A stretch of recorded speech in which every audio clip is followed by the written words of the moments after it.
creatures of the night. Let's talk about Ring of Honor.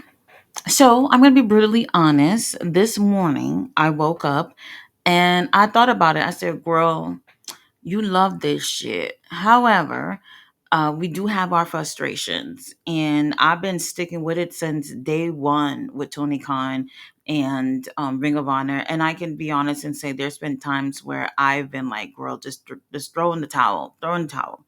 But I've stuck through it. I've stuck through it. And this morning, I was just like, if they don't vacate them damn titles, we just not doing this no more. We're not covering this no more. And I got good news. Good news. So Tony Khan, Ring of Honor has announced finally, after way too long, that the six-man tag titles and the tag titles are vacated. Dustin Rhodes is injured. He cannot defend the titles. He's out. He just had surgery the other day on both knees. So he's going to be gone for God knows how long. And he can't defend them. So, I mean, what can we do? His other partners, it wouldn't be fair for them to have to defend them on their own and missing a partner. And I've been saying for a really long time that they should Ben had lost these titles. I literally was there over a year ago when both these titles had changed hands, and I sat there crying like a baby because I was not happy about it, but that's neither here or there. And here we are over a year later, and they finally vacated after almost a handful of literally a handful each between each titles that they've been vacated in over a year is just absolutely preposterous, and I am just over it. However, the titles are vacated, and I'm going to give you my predictions in terms of where the titles should go, because we do have matches lined up for the pay-per-view. So let's talk about what happened on Ring of Honor tonight, and then we'll move on to the predictions for the Death Before This on the pay-per-view, which is on Friday. So our first match of the night, we do have Lance Archer representing the Don Callis family. Uncle Don, why haven't I gotten an invitation? I don't know. Going against Cousin Beef. And this wasn't a good old fashioned squash like how we always see Lance Archer pretty much just beating up people from way before the match even started and getting in the ring and winning in like 2 seconds. They pretty much let Beef get in there and just say, "Hey, bro, we'll let you get a couple of minutes of TV time before you get your ass whooped and lose." So I was a bit appreciative of that, but obviously Lance Archer takes the win. And I'm going to say for like the millionth time, Lance Archer is better than just doing squash matches. I get it; he's like the monster of the group, but I don't think that it should be, having him go out there and just doing squash matches. Are you guys not seeing the Don Callis family? They have nothing but like close to A, B list wrestlers in this group. And I really want Lance Archer to really move up on the card and feel like he can, hang with Takeshita and Okada and Hechi Seto. We got to do a hell of a lot more with Lance Archer. And it doesn't surprise anyone that he'll take the win against Cousin Beef, but we'll see what we got planned for him in the future. We also had some footage from Rev Pro. Athena was at the show and she was beating up some poor unfortunate soul. Her and Billy Starks uh, got into it with one little hussies over there. And Mina Shirakawa comes out and saved the day, pretty much getting everyone ready for their match at Death Before Dishonor. Whoop-de-doo. Now after this, we have Allison Kay versus Taya Valkyrie. Taya Valkyrie is out with MXM and Johnny TV. They all come on out there, and they all look really great with their gear. But Mason is wearing like maybe like lace panties over his eyes. I don't know what the fuck that was, but it was very interesting when everybody else is wearing sunglasses and he got that shit on. The match was okay. The only women's match on the card. Taya Valkyrie, she's great. And while the match is okay, I just feel like we could be doing hell of a lot more with her. Like I don't know why we're not seeing her on Dynamite. Like she is, I think, one of the best women that they have over there in AEW Ring of Honor. And I just feel like we're not seeing enough of her. She's very talented in the ring. And I think she has a pretty dope personality, and it's just not enough. She ends up taking the win. After the match, we do have MXM Collection that comes into the ring. And they're just like, we have an open challenge for any trios back there that want to come in the ring and step up to us. And honestly, I didn't know what was going to happen in terms of who's going to come out, but the Dark Order comes out.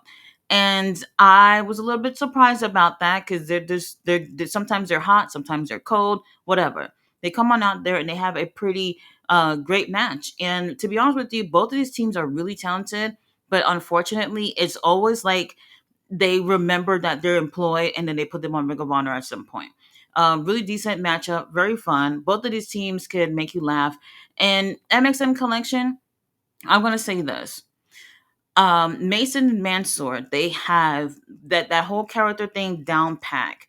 So they complement each other really well. And the thing is with Johnny, unfortunately, they haven't had enough matches with Johnny where Johnny really feels like he's truly part of the group. And I really feel like if they were to be having more matches together, that I think they could be more synchronized in terms of their chemistry with Johnny. But we'll work on it if they get more TV time. Surprise, surprise, MXM Collection ends up taking the win. Dark Order, they've been saying for weeks that they were going to climb up the ladder of Ring of Honor, whether it's singles titles or if it's tag titles or if it's trios titles, that they put everybody on notice.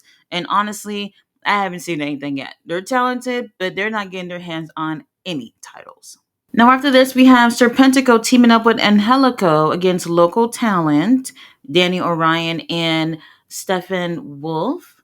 They actually look like a really great team. I like them. I really like them. It was not a squad situation. Thank goodness. Now I know when they have local talent coming on, I really don't feel like they have to keep doing the squash thing. They should let them do their thing. If they want to make their wrestlers look good, having them win in 2 seconds is not enough. Really fun matchup here, and maybe we're going to see a little bit more in terms of Serpentico and Angelico as a team. But I will say, Angelico can definitely be holding singles title if I were the one booking things over there. Obviously, Spanish Announce Project ends up taking the win. Now, after this, we have the return of QTV. That whole little TV show segment that they got with QT, and since everybody else left the company or whatever the hell went on over there, Aaron Solo is back there, and somehow, some way, they get Harley Cameron to come back, and she's just like, "Well, I'm doing my own thing now, but I'll support." So she's there for support while they're showing the footage of the whole feud between Walter. Oh, damn, what's his name again? Walter something something, and QT, some actor guy. You guys know who I'm talking about. And to be honest with you, I'm not hyped for it or anything. I'm not necessarily excited. But they have a little hype video. So if anyone wasn't up to speed what was going on between them, they give you a little something something with that. After this, we have Okamura going against Stigma. And I'm going to say I was very disappointed with how quiet the crowd was when I felt like this was one of the probably the best match of the night. Something about the audience being really quiet kinds of make you feel some type of way, even when you're watching from home. It was really interesting, but Okamura ends up taking the win. I love when they have CMLL wrestlers on the show. I think it really adds something to it, but for whatever reason, it seems like the crowd wasn't into it. Up next, we have our main event. We have Workhorsemen teaming up with Adam Priest, which I really do like as a team, going against Mascara Dorada, Neon, and Mystico. Y'all know the drill. If Mystico's on the show, they winning. Whoever's on his team, you're winning. This was a really great main event. The crowd is into it. Obviously, it's Mystico, Mascara Dorada. They love these people. So they're always into it. Now, what was important after they take the win was Mystico. He lets his teammates leave and he gets in the ring and he gets on the mic and he's addressing the crowd. After, like, I don't know, 5 words in, he gets attacked from behind by someone who looked kind of sexy in some red trunks and a mask on. I'm like, oh, well, who that? And it turns out to be MJF. MJF came out on Ring of Honor. Can you believe it? MJF came out on Ring of Honor. When he had the Ring of Honor Tag Championships, you could not pay that man to be on Ring of Honor. And it took for Mystico to be there for him to actually be on the show. Lovely. He comes out there and beat the hell up out of Mystico. And he says, Mystico, did I tell you not to come into my country? which is does kind of sound a little racist, but you know. And he goes, "Oh, since I have the CMLL lightweight title, then that also means I'm Mexican or whatever the fuck he said." And the crowd is booing him, and I feel like they were booing him, but people were more shocked than anything that MJF is on Ring of Honor, which is so interesting. So you guys know that they're going to be having a match in a few weeks. Damn, I can never remember the date, sometime in September, where Mystico and MJF are going to be having a match. They've been feuding for quite some time, so they've taken their feud from AEW to CMLL to MLW and now to Ring of Honor, which I do like. That's a great thing when you have like one of your top guys is going from not just your top guy, but CMLL top guy going from promotion to promotion to get this feud going or whatnot. So that's been pretty cool. And MJF seems to have the upper hand so far in this feud, but I don't think he's going to be winning when they have their one-on-one matchup. Overall, the show was okay, not bad. Let's talk about our predictions for the Death Before Dishonor pay-per-view. So we only have 6 matches announced for the show so far, and I will just say, like, it's extremely underwhelming. It really is. But I'm gonna watch anyway. I saw a lot of comments from people that was just like, "Bro, what is this? What is this card? Like coming after Forbidden Door, like Tony Khan, we could have done so much better." But whatever. Fight Without Honor, which is pretty much a hardcore type of match with Paul Walter Hauser. That's his name. I keep forgetting his name. Whatever. Going against QT. They've been beefing for since like earlier this year, and honestly, nobody really knows what they're beefing about. Whatever.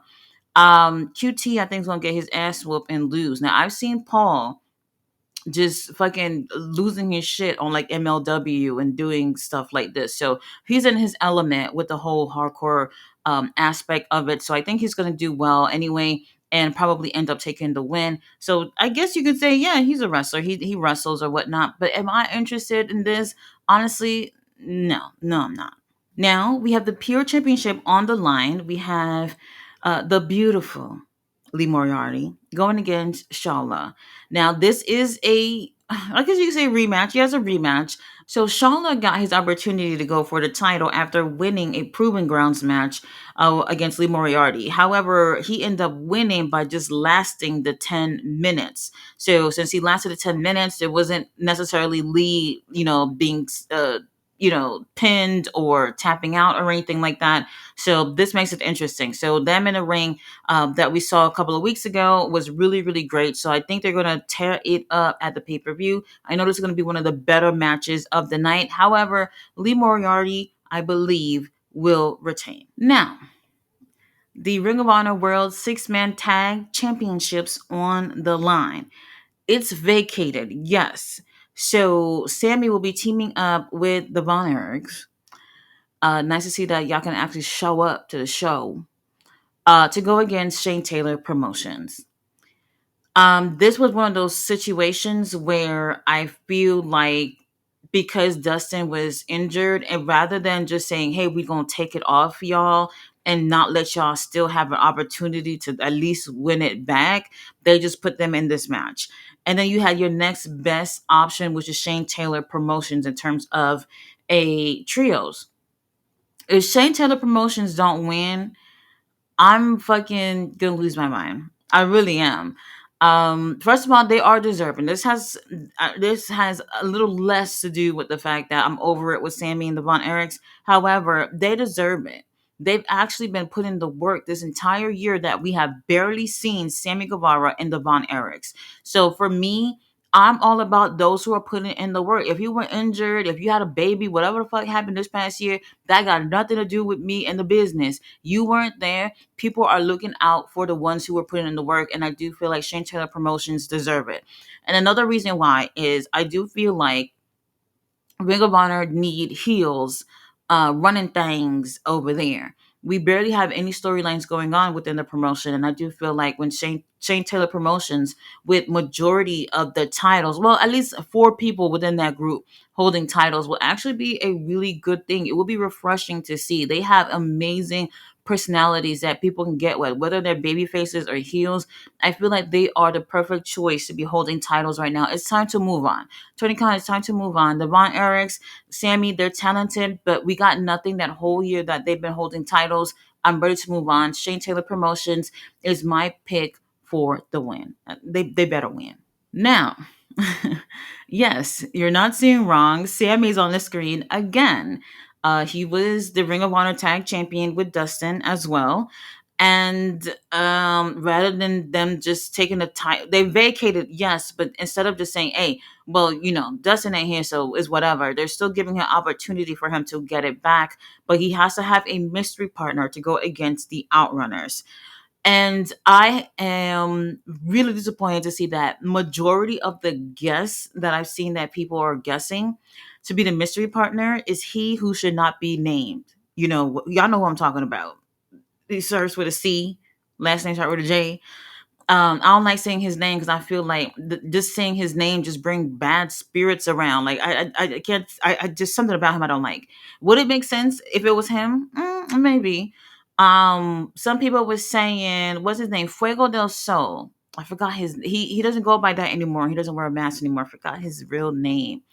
They were saying him, which wouldn't be a bad choice either for him to come over there. I don't really know who would be the partner. Like they can literally pick anybody. Some people did say Jack Perry. Jack Perry not coming to Ring of Honor. He's not doing that at all. Either way, whoever the person's going to be, I hope the Outrunners win. The Outrunners, I feel like since the moment they came to Ring of Honor, people were just like, "What the hell is that?" In a good way, though, and they've won people over. Unfortunately, since they had that match with the Hurt Syndicate, they cool down so much, so much. Like we've even barely seen them on TV. That match that they had with FTR on Collision, I want to say it was Collision, they tore it up. And it was exactly what they needed after them cooling down. And then since then, I really can't tell you when I seen them again. I really couldn't tell you when I seen them again. Oh yeah, the pre-show of fucking what's his name? All In. So they need this. They really need this. Sammy, it's whatever, whoever your partner is, sorry, but we need to move on. We need something completely different, completely fresh. Outrunners, they put in a lot of work in Ring of Honor. And once they started really utilizing these guys more and more, on AEW, things just died down, and I'm just hoping to see better things with them. So for me, I don't know where it's going to go, honestly, because I don't know who this mystery partner would be. But I'm hoping that the Outrunners take these titles. All right, for the Ring of Honor Women's World Championship, we have Athena, our minion overlord, our forever champion, going against Mina Shirakawa, who is the interim women's TV champion. Why should Mina win? There's no reason. There's no reason at all. They could have had Mina just put the damn title on the line, but the story is at All In, Athena broke Mina's hand, so why not just make a story out of it? Okay, great, lovely. For me, I mean, they've had some run-ins with the whole Tony Storm thing, and then them at Rev Pro that night or whatever. But overall, I don't see why Mina should win. And then for Athena to take another loss like this in a week, oh man, I can't. I'm still kind of a little upset about Athena not winning the women's title in AEW. However, we can't just keep have her taking L's from here because even if she loses this title, where do you go from here after losing the women's title for Ring of Honor after having it for over 2.5 years? Whatever happens from here, she'll retain for sure, but we need her to have a feud. She hasn't actually had a feud with anybody, like a proper feud that didn't last more than like 2 to 3 weeks with anyone on the show for a really long time, and probably not at all this year. So I'm hoping that we get another feud. I had did a video a while back doing like kind of doing my own fantasy booking for Ring of Honor, and I thought that for the final battle pay-per-view, which is in December, that Mercedes Martinez should return and have a match with Athena, basically saying I'm the reason why this heifer has had this almost 3 year reign of terror with this title, because she did lose the title to Athena almost 3 years ago. So they can book it that way and have her come back. Mercedes, she's still on the roster. Mercedes Martinez, I'm talking about. She's still on the roster, and she's an amazing wrestler. So I would love to actually see them do something like that. Tony Khan, watch my videos, take my ideas. I don't care. Just make the show better. So Athena, I think, will retain. There's no reason for her to lose. Mina Shirakawa still has the interim TV title that she could be doing something with. Now for our main event, we have the Ring of Honor World Championship on the line. If anything is worth watching on the pay per view, it's this. It's this. Hechicero, he's so meaty. He's so dreamy. He's this technical wizard that I love to see in the ring. I mean, this guy just, oh my God. Going against Bandito. Bandito, the newly crowned AEW Tag Team Champion.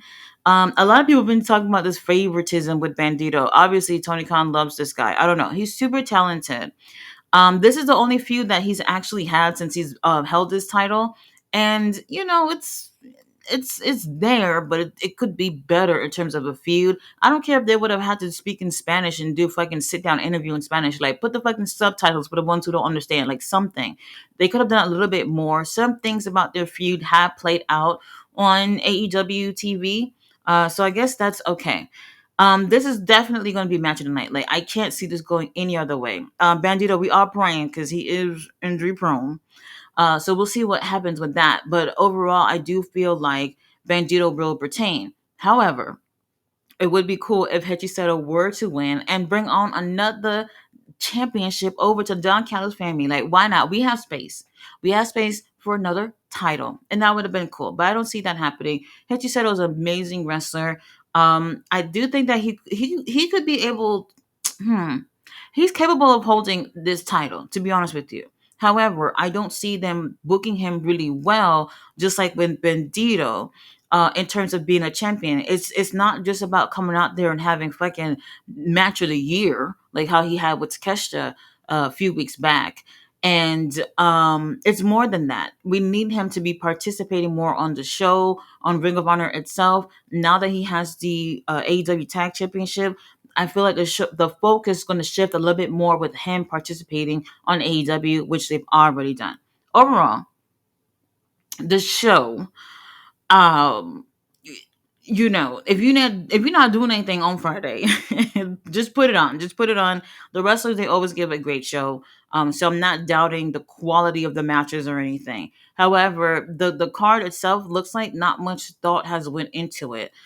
Forbidden Door didn't give me what I wanted, but it gave me some good things. And following Forbidden Door in less than a week, and this is the card that you give when you literally have a weekly show of Ring of Honor where you could have put in a lot more work to give a card that people can look forward to. And when I see people tearing up Tony Khan and Ring of Honor, and I want to just be like, no, you guys don't say that. It's going to be great. I can't say that because it does kind of feel like Ring of Honor is that red haired stepchild that you just wish you didn't have in your life or some shit. And they could be doing a hell of a lot better with the promotion itself. But I'll still be covering the show. I'll be live and I will be doing a review on the pay per view and let you guys know how it went. So I'll see you guys then. Bye.